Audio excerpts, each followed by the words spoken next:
আমি কিন্তু উত্তরের অপেক্ষায় আছি মোহিনীমা।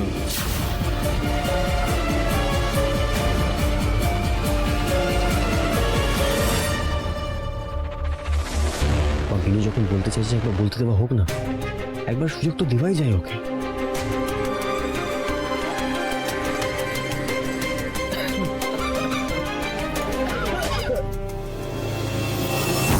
যা ধর্ম সংকটে পড়েছি, এখন বিনুর ঘাড়ে চেপে নদী পার হওয়া ছাড়া কোনো উপায় নেই।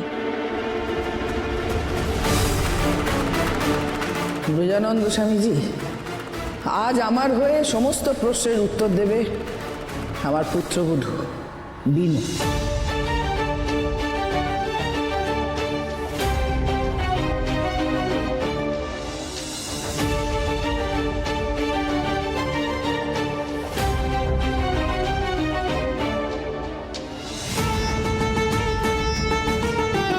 জয় রাধা মাধব, জয় মা মুন্ডমালিনী, আমার সাথে থেকো তোমরা ঠাকুর।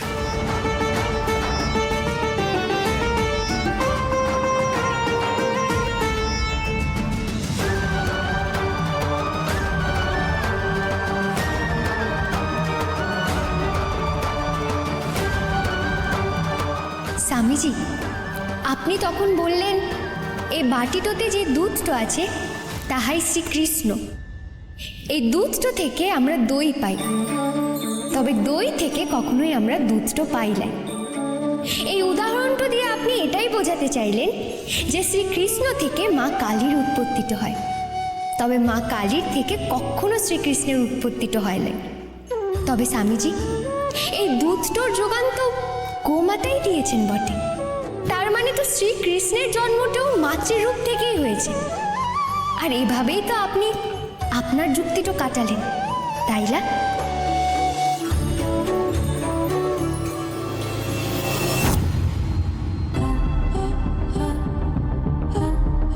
না না, আমি পারিনি। সবসময় কেউ না কেউ আসতেই থাকছে আপনাদের ফ্যামিলিতে। কি করে খাবো ওষুধটা আমি?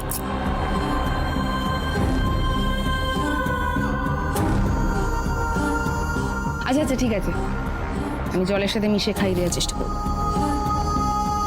এই শোনো কাকাই, একে তো আমার ঘাড়ের উপর সমস্ত দায়িত্ব চাপিয়ে বাড়ি থেকে বেরিয়ে গেল, বারবার ফোন করে আমাকে তো আপডেট চেও না। তো যদি বেরিয়ে না গিয়ে তোমার নিজের বাড়ির লোকজনদেরকে একটু সামলাতে, তাহলে আমার একটু হেল্প হতো।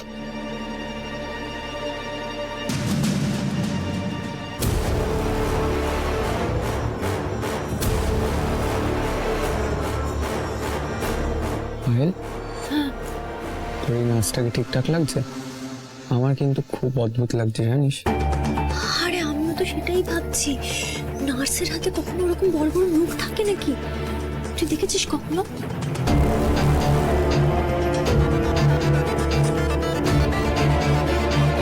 কথাবার্তাটাও কি অদ্ভুত রকমের বলে না? হ্যাঁ, আর দেখেছিস কত দামি একটা পাউচ ব্যাগ রয়েছে সামনে,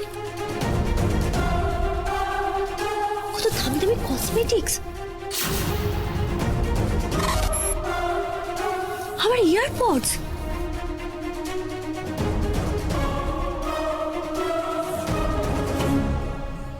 স্বামীজি, তখন আপনি মোহিনীমাকে প্রশ্নটা করলেন যে শ্রী চৈতন্য মহাপ্রভু বলেছেন শুধু শ্রীকৃষ্ণই সত্য বটে, বাকি সব কিছু মিথ্যে।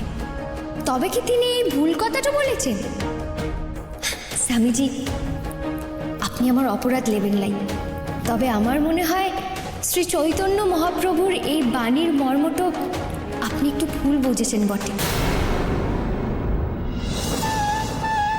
শ্রী চৈতন্য মহাপ্রভু বলেছেন যে ঈশ্বরকে তুমি নিজের ইষ্ট বলে মনে করবে, তিনি বাদে বাকি সব কিছু মিথ্যে বটে। তার মানে তাহার চরণে তুমি নিজের সর্বস্বটা নিবেদন করে দাও। ঠিক যেমন আমার ঘরে আমার বাবা মাই আমার ইষ্ট দেবতা, ঠিক তেমন অন্য কোনো মানুষের কাছে তার মা বাবাই তার একমাত্র ঈশ্বর বটে। আর এভাবেই তো সাধন ভজনটা হয়, তাই না স্বামীজি? এখানে তো কেউ বড় বা কেউ ছোট তো নয়, কেউ কেউ শ্রীকৃষ্ণকে নিজের ইষ্ট দেবতা বলে মনে করে, আবার কেউ কেউ মা কালীকে নিজের ইষ্ট দেবতা বলে মনে করে। দুজনেই যে একই রূপ বটে।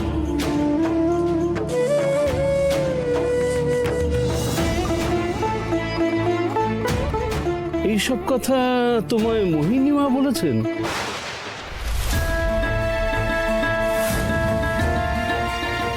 এই কথার কি উত্তরটা দিই মাধব?